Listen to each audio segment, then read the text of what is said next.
when you're hula hooping with your foot, you need to kind of like use. Oh my.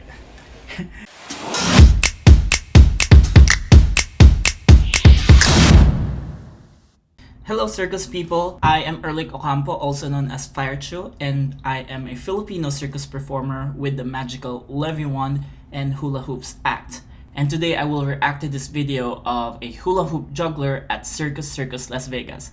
By the way, I just recently moved here to Las Vegas for a contract. Unfortunately, I cannot say anything more because we are in confidentiality mode and we will open in a few months. We're still in creation right now. Anyway, this video is quite old. It's like 2015. I haven't seen the full video yet, but it's a girl doing hula hoops in the middle of the casino. Circus Circus, I heard from a friend, is a casino on the strip, and they are known for having circus acts in the middle of their property because it's fun. And it's Circus Circus. Anyway, me as a reactor, I will enjoy your performance, the video of your performance, but I will be critical when it comes to elements, techniques, structure, flow, artistic, and just general impact. So my goal is to practice my artistic coaching and directing skills, and also maybe to help other artists. If you're an artist, this might give you insight into that part of our job, and also maybe to inspire and educate other artists about these things. Drink break. Let's get into it. Okay,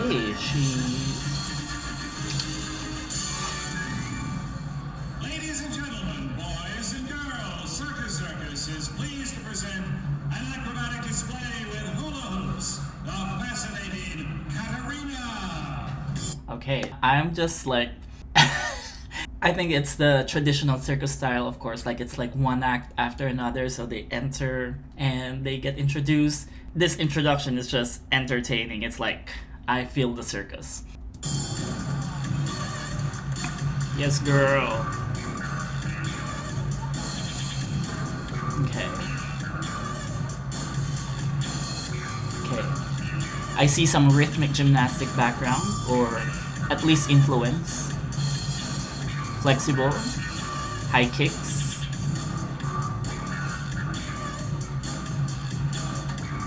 Okay. Okay. This is very rhythmic gymnastics. The turns. Alright.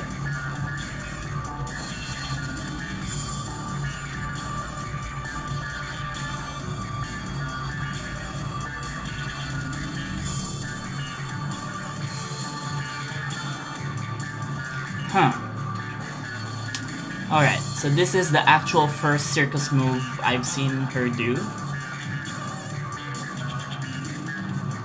Going into a handstand, cool. Oh. So you saw her foot was like, okay, let's go back to that. You saw her foot was like flexed and this one is pointed. I thought she would switch it to the other foot, but she didn't, so quite surprised about that. Strong handstand. Alright. And a front roll. Cool. There's the switches.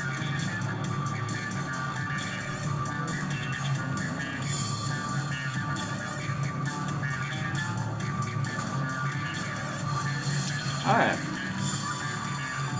That's a clear applause break, which is a good thing because then, people are just watching, looking at you doing your things, but then they don't really get the time to clap for you. You're doing one thing after another, and when you do that kind of like applause break or percent, then they have the time to actually clap for you. Okay.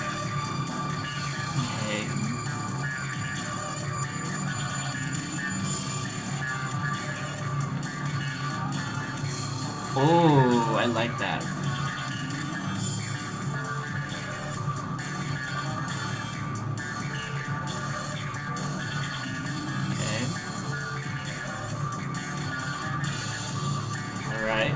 I do have a note about that. That's the second front walkover that she did. And so kind of like we're starting to see some repetitions. So for me, it's either you do one or the other. Don't do two front walkovers. Choose one.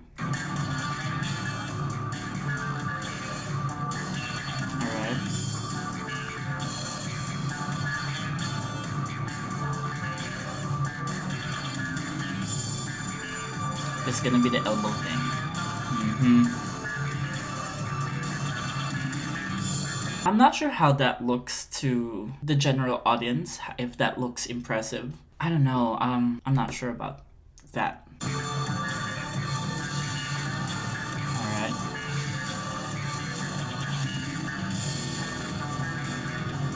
Applause break. And the people didn't applaud.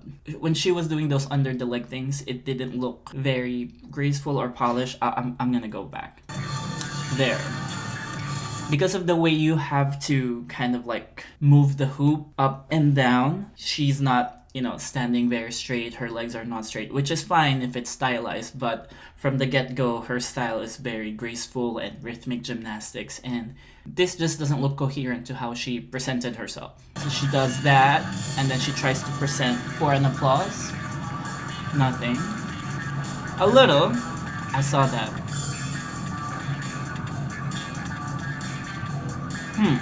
Wait a minute. So she walked back, just smiling. Oh, she kicks the hoop into the center. Okay.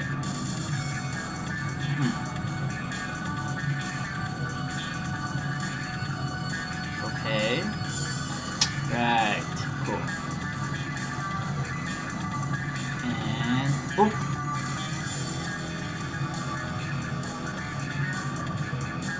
Just getting the third hoop. Okay, number one. The way she did that going upstage to get the other hoop, it could be better. Like, she literally just walked to the side, to the back, and then kick it to the center and move to the center. I don't know, you can use that time to kind of like look at the audience and like interact or like give them some energy and then kick the hoop and then go back center. And when she was doing the two hoop with her leg up, she could have totally done knee hooping and a foot hooping here.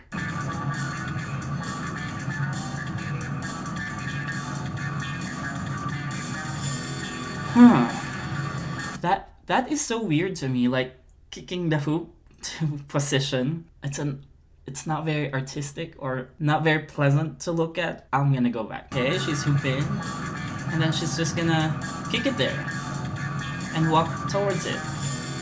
So you see that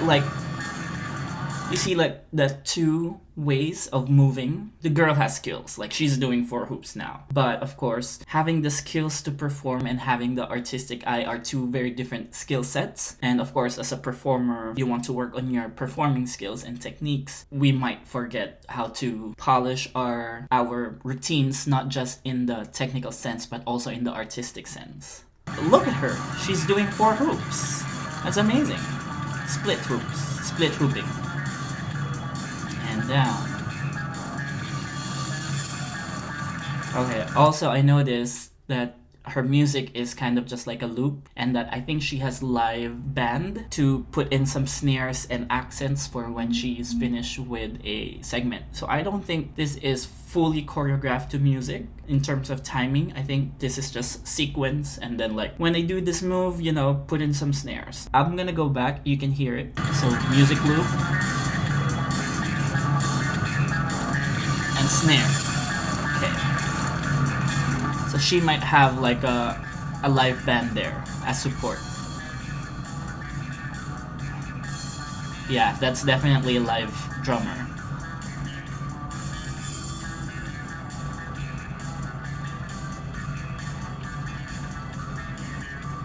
Okay. She's doing the front walkovers multiple times. I can tell it. 1 and 2. Okay. That's very impressive.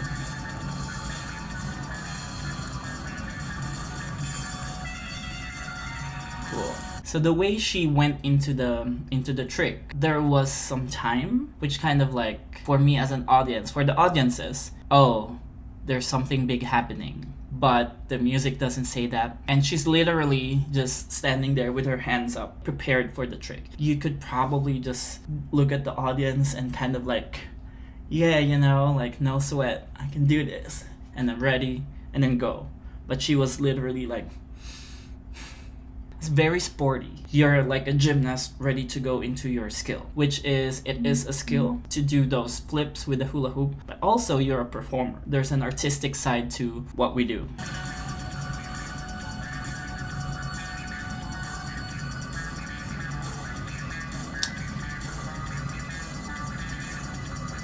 Yeah.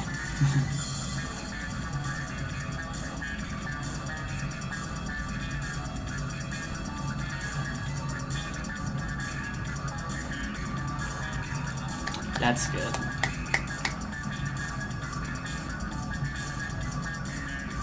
And she kept her legs straight in front of her.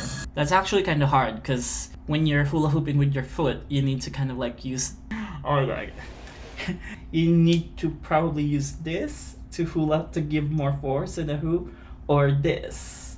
But because her knees are straight, she needs to use her entire legs. Like, amazing.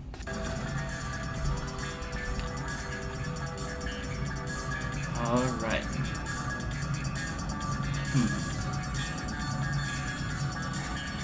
See, she picked up the hoop on the side and then has to kind of like scurry to the middle of the stage. That's iffy for me. Okay, let's continue. I think she's gonna do more split hooping, but she did already a split hoop with 4 earlier, so.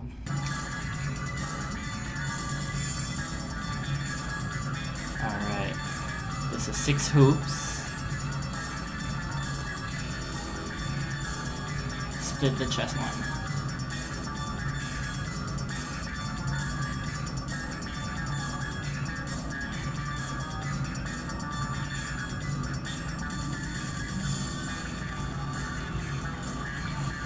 Cool.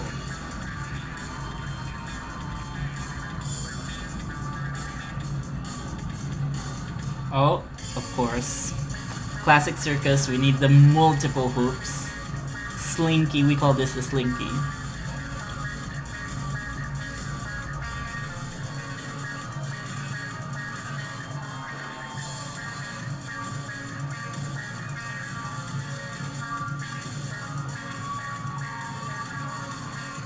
Cool.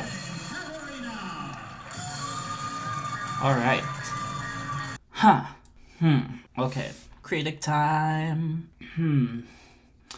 I was gonna say that she didn't have like a theme, but she is classic circus. So I think that's a theme that, present beautiful, elegant, and tricks. The end trick that she had, the 6 hoops, it felt less impactful because she already did 4 hoops before that. This is a case of what I call showcasing. I can do 4 hoops and I can also do 6 hoops. Why not show both of them? Even with other acrobats, like when they do a split here and then they do a split here, they're both just splits to the audience. I mean, it's impressive looking, but they can't literally tell the difference from a split with the rope here and a split with the rope here. It's the same. So the remedy for that is to choose one which is, you think, more polished, so you can do that cleaner in every show.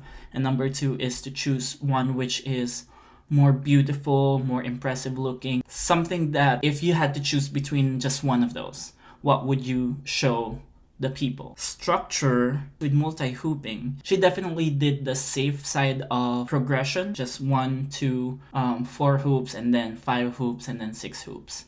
She's really good. Like, she smiles, she has elegance, she has the skills. The thing about this, if I'm gonna be harsh, there's no human emotion to it. I feel like I'm just watching literally, I hate to say this, it's very mechanical, right? Like, she's doing all the skills, she's smiling like this, and then she's doing all that pose and like present and all that stuff. There's no human feeling to it. When I think of performing, it has to have an impression on your audience. It's like that visceral feeling, like, oh, she's so good, I want to be like her, or like she's happy, and even though she's happy, she's smiling. I didn't feel like there was a real connection. That's one of my observations. Like, if you're doing a circus act, like, portray energy or happiness or elegance or sexiness. Maybe it's just me, maybe it's just the video really, and that's just something to consider when you're creating your own performance. I also noticed that she did a lot of kicks and leg movements as her go-to move. If she's not doing anything, she's gonna do a kick. She literally did a lot of kicks from side back many times, and there is power in stillness. Just because you're not doing anything big, even if you're doing something small or subtle, there's power to it. If everything is kind of like kick, la la la la, you're always doing something, there's no flow and ebb to it. I don't comment on anyone's style, there's not a style that I favor, weird or gymnast or jazz or hip hop, but you can see her style is very elegant and very graceful and bubbly and energetic. But I feel as artists that we could put more of our humanness into it. I think there's more to her than just the smiling girl and the high ponytail and elegant girl. We have to remember that we're artists. We're also athletes. Circus artists are also athletes. But our goal is to induce awe with those skills, but also to entertain. In this day and age, I can see many girls who can do what she does. It's special, it's hard, but that personal touch is something that will make you a great artist. That's it. I'm not hating on her. She's a really good performer. She has skills. Those are just observations. If I was coaching her, I would definitely help her and guide her into bringing that part of her onto the stage. Her skills are amazing, but there are other people who can do your skills, except special skills. If they're really hard and they're like super specialty to you, then that's yours. But the way you feel on stage, I feel like there's an invisible energy when you perform. From the audience, they can feel what you feel. And if you're literally just mechanically moving hoops, there's nothing to feel. But if there's an energy there, a human person doing what she's doing, as an audience, I get that energy. That's why being an entertainer is very tiring, because it's not just physical, it's also spiritual or mental. I want to tell artists that we want to see you, we want to feel you, we want to feel your energy. Anyway, that's it. If you have any videos that you want me to react to or critique, feel free to put them in the comments. And even if it's your own video, it's gonna be kind of like a free coaching or feedback, I'll do that. But that's it. I hope you liked that one, you learned something, you got inspired, and till the next one.